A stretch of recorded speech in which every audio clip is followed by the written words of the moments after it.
My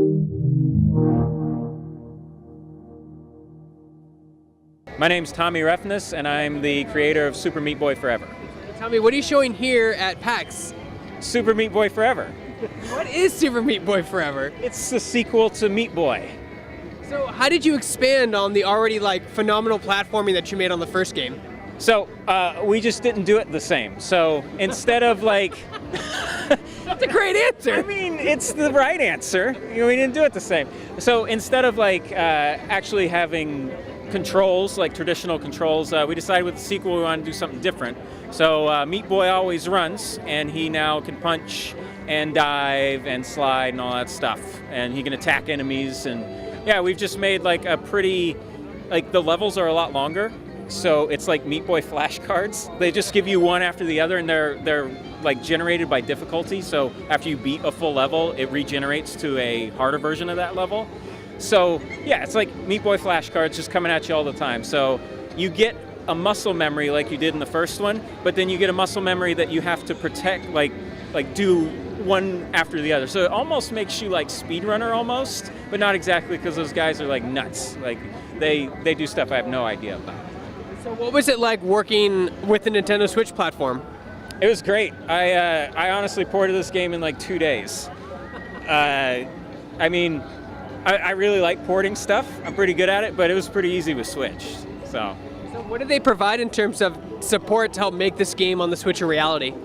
Well, a dev kit and tools. and a lot of positive, this is going to be awesome. And then I coded everything, so yeah. What do you think it is that makes a platformer so perfect?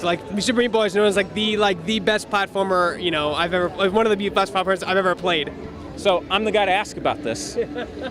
So there's a formula, and the formula is you have to have controls that complement level design. If you make levels and then change the controls a whole bunch during development, or if you make controls and change the levels, you don't get a perfect marriage of it. And with Meat Boy, the first Meat Boy, I spent 3 months just making controls, and then we did not change them.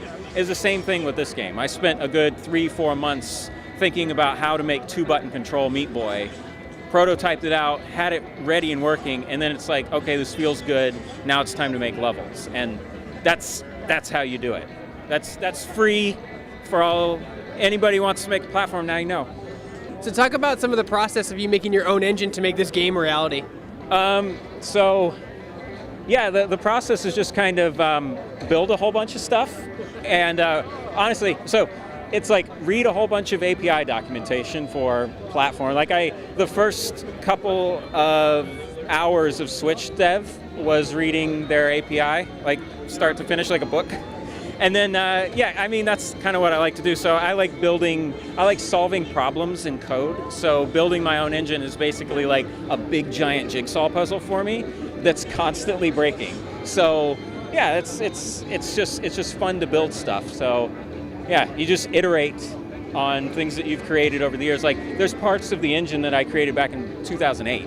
And I've just iterated on them over time, improved things. The editor for this has been improved over the course of development. It's just a constant iterative process that is mentally stimulating for me. What do you think it was that made Super Meat Boy, the franchise, so popular in such a short period of time? I honestly think it goes back to it provided people with a challenge. It provided people with a challenge that didn't seem unfair, because there's a lot of artificial difficulty in games where you'll have things that just make it a little harder, or you can't see with the camera or something like that. And I think Meat Boy was very pure in that it just offered people something that was challenging, that made them feel good after they did it, because they know that it's their skill that propelled them through it. That, and it has neat little characters and stuff. And it's got blood. Back in the late 90s, a lot of the 2D platforming went away for a while, but we've seen a resurgence these last few years. Why do you think it's come back with such ferocity? Platformers are easy to make.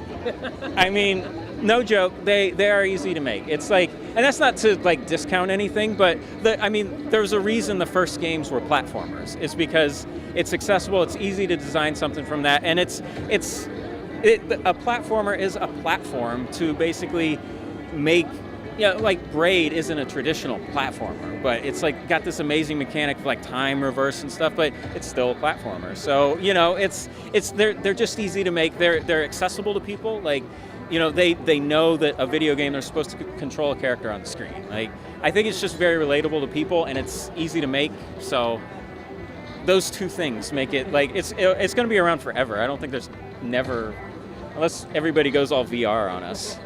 I don't know how you would do that. Probably be irritating.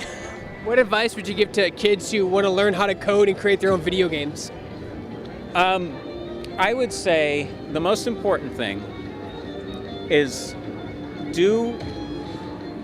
take it very slow, because you don't want to try to, and I honestly get these questions a lot, so I've answered this question tons and tons of times. So the way I see people fail at games is they try to bite off way more than they can. When I started coding, the first thing I did was I drew a circle on the screen, right? And I didn't feel bad that my circle didn't do anything. It was just a circle. But it's the iterative process. You know, you start out slow. If you get a cube on the screen, awesome. Okay, next step, make that cube move.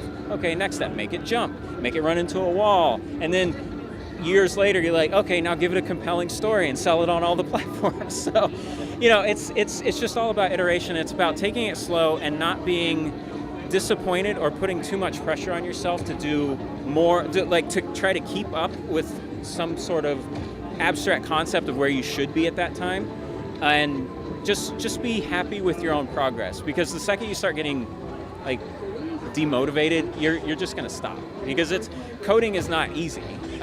It's quite tough, and there's a lot to it. So, yeah, just take it slow.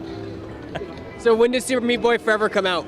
Sometime next year, hopefully before summer. But it's one of those things, we're not on a set deadline, and it needs to be good, and it needs to be awesome. So whenever that's done.